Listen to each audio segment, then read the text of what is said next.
Okay, we're back. We had a little technical problem, so this is part 2, we'll say, Gary.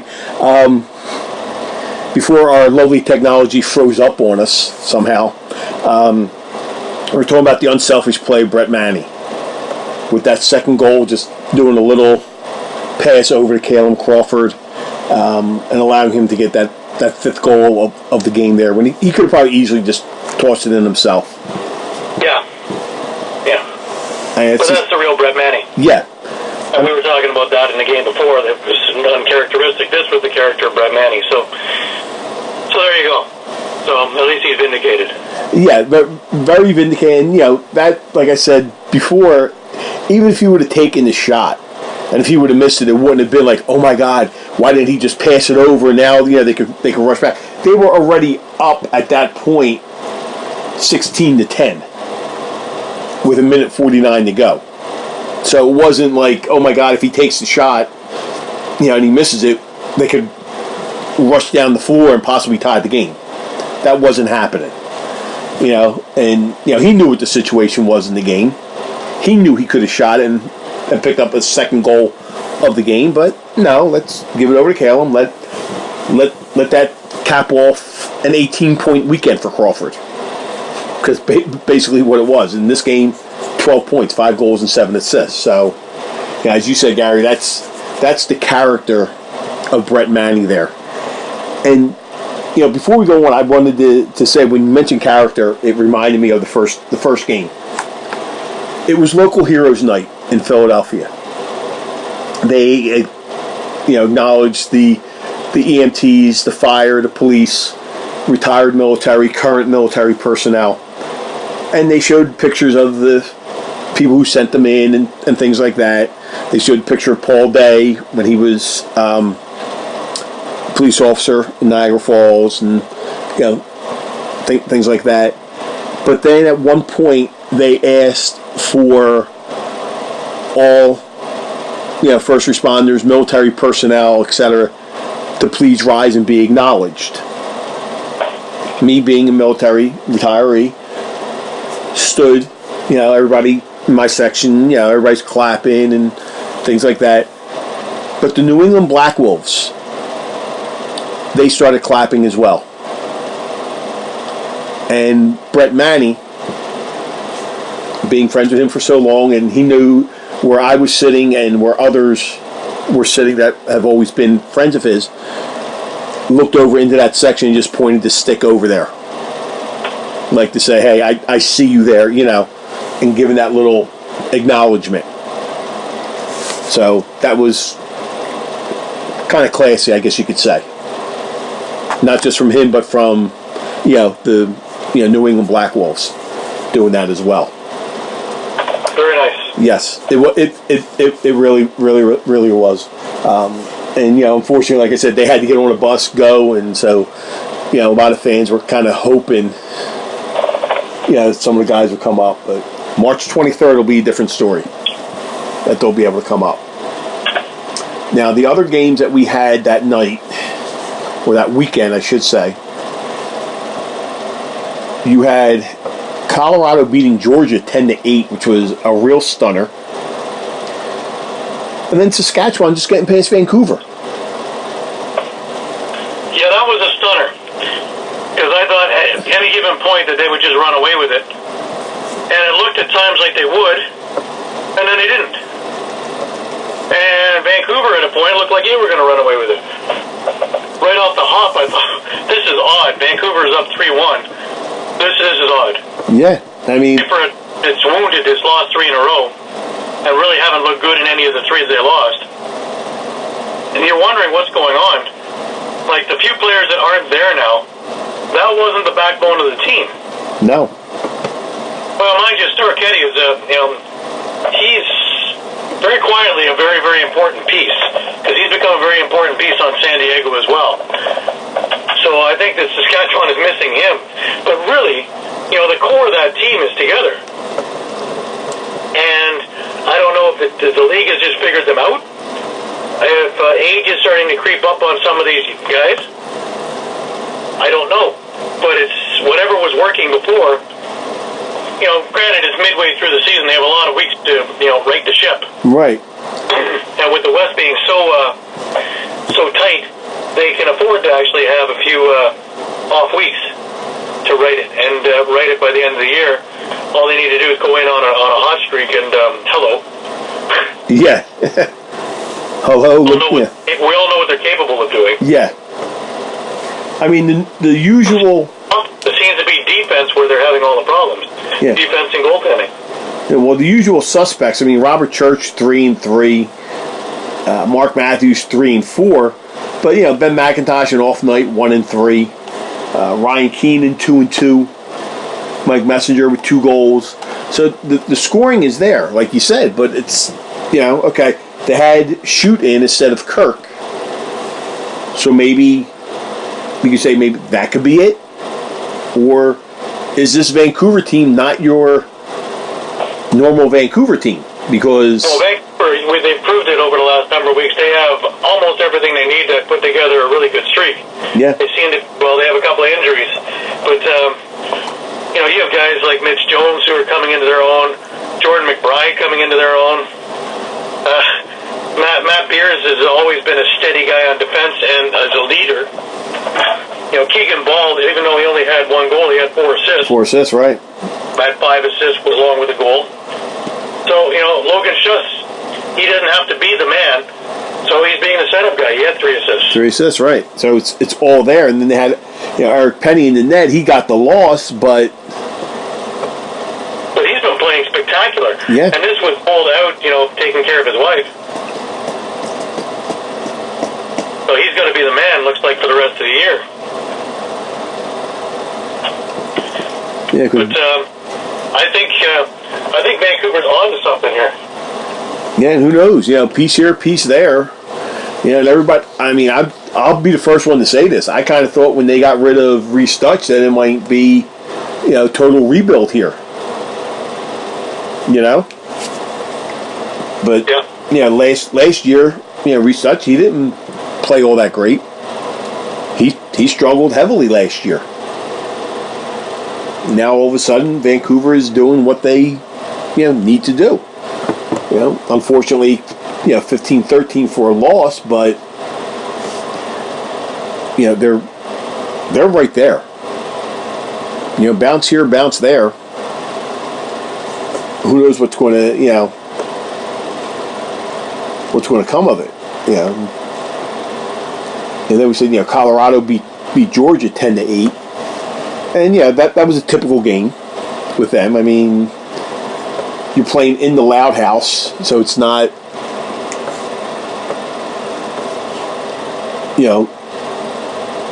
likely for a team to come in there and beat them. But the way they've been playing lately, you don't know. I mean, Georgia's a conundrum too because I thought they had a whole lot more than what they've been showing the last few weeks also. But again, if they're able to shut down the Thompsons, and seems as though they've been able to shut down the Thompsons, especially in this game where they only had a goal each. Holy Catoni, he's only gotten bits and pieces there too. Yeah. He hasn't had that breakaway thing where he had last year when he was with Calgary. Shane Jackson, he's only had very, very limited scratches at it. He got away with a goal also. So there hasn't been anybody that really has run away with this thing for Georgia. Like they've spent so much time relying on the Thompsons that when they're not there, they don't have much. They don't have much, no. In fact, the only loss that Toronto has, I still truly believe that Toronto should have won that game. But for a, losing concentration for about a span of a minute and a half, went from taking a 1-goal lead and wound up being a 1-goal loss. Loss, right. So, where does Georgia sit then?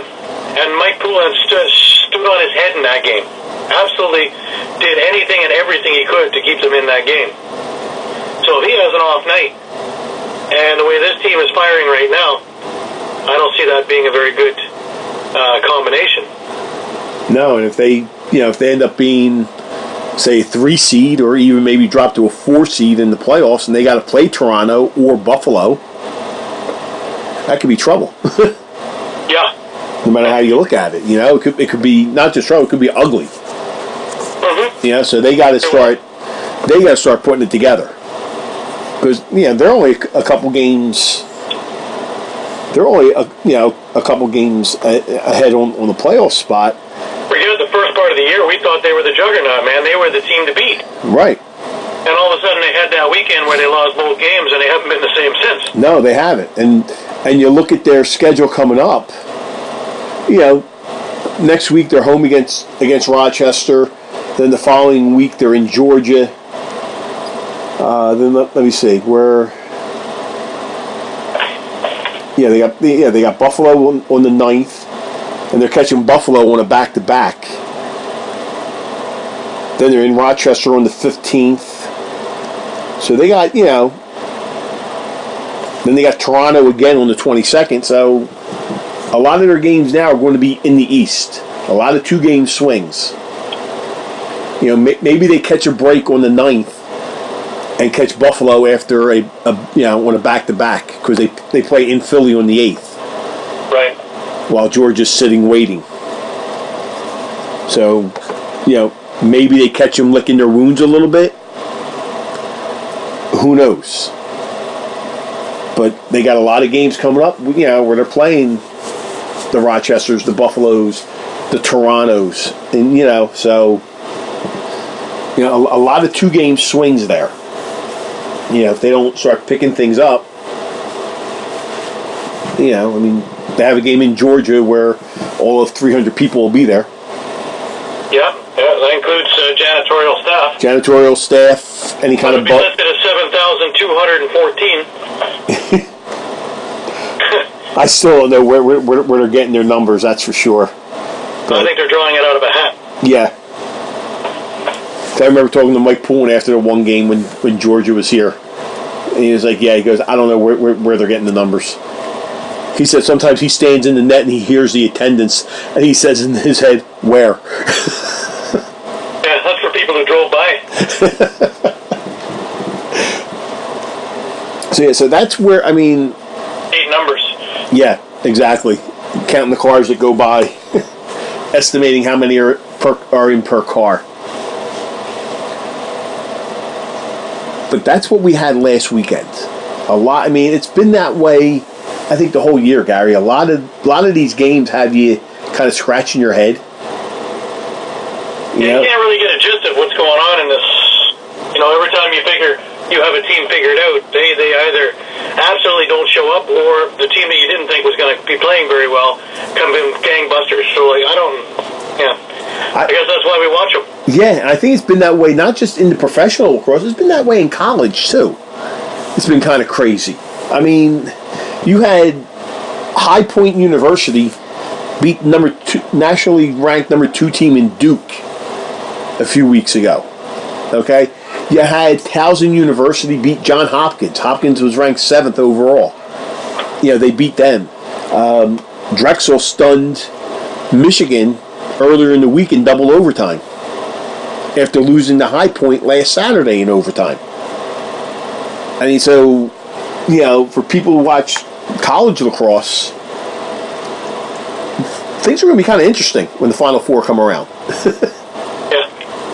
It just seems like all over the place. Nobody thought Saskatchewan would be the way they are. I for one never thought Vancouver would be playing as good as they are. As far as Philadelphia, I kind of expected this. They've been in every game except for, I think, 3 right now. 2 of the losses to Toronto, both by a goal, one of them in overtime. Some of them they were in, some of them they weren't in. So, bounce here, bounce there, a missing piece here. Hey, Paul Day's building this team for the future. I've said this before, San Diego has built their team to win now. Because they need to get fans in the seats. They need to keep them in there. Philly already has a fan base. They're just trying to grow on it. And people know, I don't want to say trust the process, but they know what to expect on this. Right. Now, this week, Gary, we mentioned earlier in the show in segment 1 Tonight you got Buffalo, Rochester at 7:30. I guess I would like to say Rochester's at home. I'd like to say that too, but I'm going with Buffalo. Yeah, I just think Buffalo has too much firepower. It's unfortunate that this being the 25th anniversary of the Nighthawks, that this is the way their final season is going before the franchise moves out to Halifax. It just doesn't seem right. But yeah, Matt Vince returns back to Rochester. No doubt he wants to get revenge on the last time he was there. So yeah, I'm going to say the same thing. I think Buffalo's going to win this game. But when these two teams get together, you just don't know. But anything's possible. But I'm putting my money on Buffalo. Yeah, if I had to lay money down, as much as we hate to say it, you got to go with Buffalo. And I'm kind of curious to see how Cloutier plays in this game. Then later on, an hour later, at 8:30 Eastern, you got Colorado at Saskatchewan. Colorado's been playing good lately, and Saskatchewan, well, they finally won a game, but I guess you could say they barely won the game. And that after coming off a 3-game losing streak. Now they're at home. I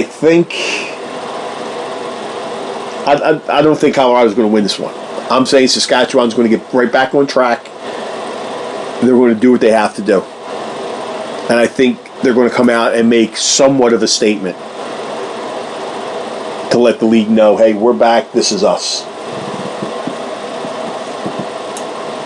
I think so too. I think Saskatchewan wins this game, and I think it's going to be by a few goals. Dylan Ward's been holding them in, and I just don't think that he can stop that kind of firepower that often. I mean, Dylan Ward can. He could do that. He could stand on his head, but I don't know. Just being in Saskatchewan, they finally got a taste of victory again, and now they're coming home. Yeah, I just see them just doing what they need to do, to take care of business. And then the last game we have of the weekend is 1 o'clock on Sunday. So there's 2 tonight. There is nothing on Saturday, except probably some ALL action, I believe, Gary. There, yep. So there's no NLL on Saturday, but then on Sunday afternoon at 1 o'clock, that's right, when you hear Sunday afternoon, you know you're going to New England. And you got the Toronto Rock, who are sitting at 7-1, going to New England. This is going to depend on what New England team shows up, in all honesty.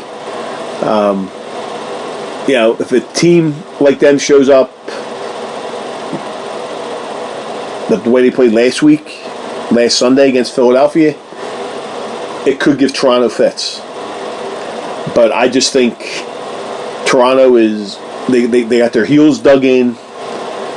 They're not going to worry about playing in a casino and playing on a makeshift floor, we'll say. The fans there howling and thunder sticks and all that affect them one bit. I see Toronto making a statement showing why they're 7-1 in this Eastern Division. And I see them beating New England by at least 5 goals. Wow, you're a lot more confident than I am. I think Toronto's going to win this game. Don't get me wrong. But I don't know about that. Toronto has a habit of making these things, every one of them cardiac kid things. My blood pressure is through the roof watching them. Right, yeah. Even when they have a 4-goal lead, before you know it, we have a 1-goal victory. Yeah, I just think that this is the game that they're going to do that. I mean, this is going to mark the halfway point of the season, because then they don't play at all next week. Okay, they are off until March 9th when they go to Calgary. Right. So this is a game I think that they're going to let it all out and figure, hey, you know what? We have a bye week next week. Let's throw 200% out there on the floor. And I think that's, what's going to happen. Right. With that. I mean, New England has a little home cooking coming up. They have Colorado coming in next week. If Toronto gets the team of New England that showed up in Philly, Toronto's going to go all over them. If it's the team that was in New England last week, I think it's going to be tough. But I just think with them having a bye week and not, where they don't have to worry about things here, they're going to want to put a little distance between them and New England. Yeah. And I really think they're going to click on all cylinders, and it's going to be a 4 or 5 goal game. I think they're going to right the ship, put it together, and show that, hey, when we have a, like you said, that 3-4 goal lead, that nobody chips away at it. It just stays right there. Now, just before we end, I just want to make a quick thing with Paul Day. He was busy outside of Philadelphia as well. With the MSL, yes. The Peterborough Lakers actually fired, believe it or not, Kyle Matisse. Yes. From the Brooklyn Redmen. Now, this is a great trade for both teams because Kyle Matisse hasn't played for the Brooklyn Redmen since 2014, so they didn't lose a roster spot, but they did gain 2 up-and-comers in Tyler Galton and in Jake Fox.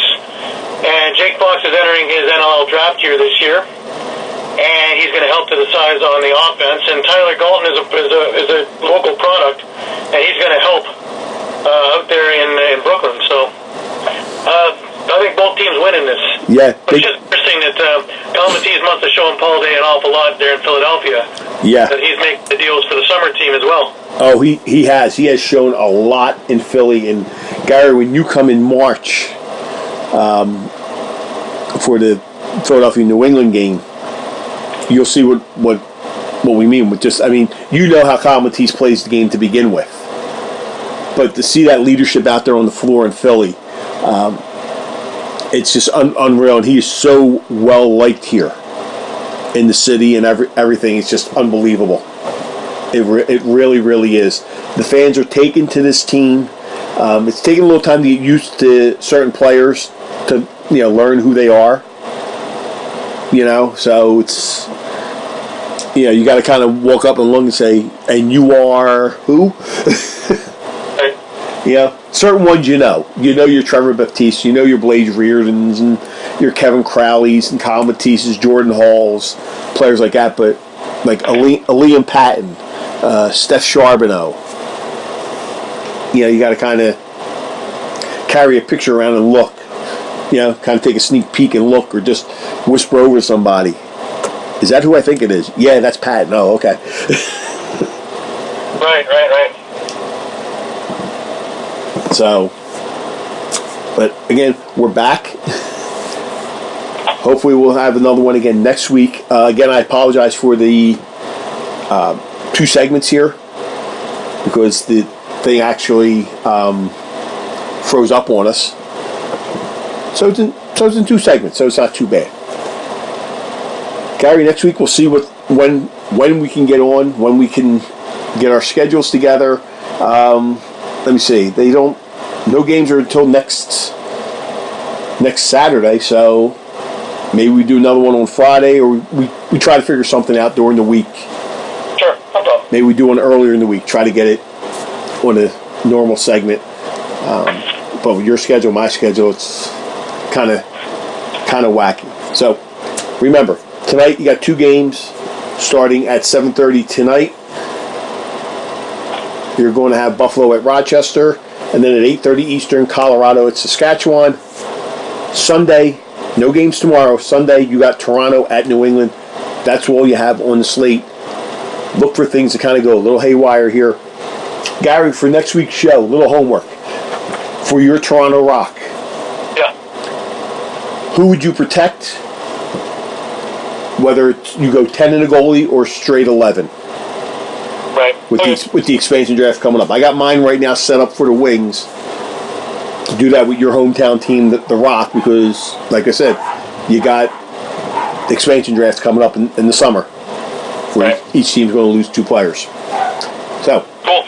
for Gary Grube at laxphilly.com. I'm Rocco Granado from InLacrosseWeTrust.com. Thanks, everybody, for tuning in. We'll see everybody here again next week. Remember, get out there and support your local teams. Now, why?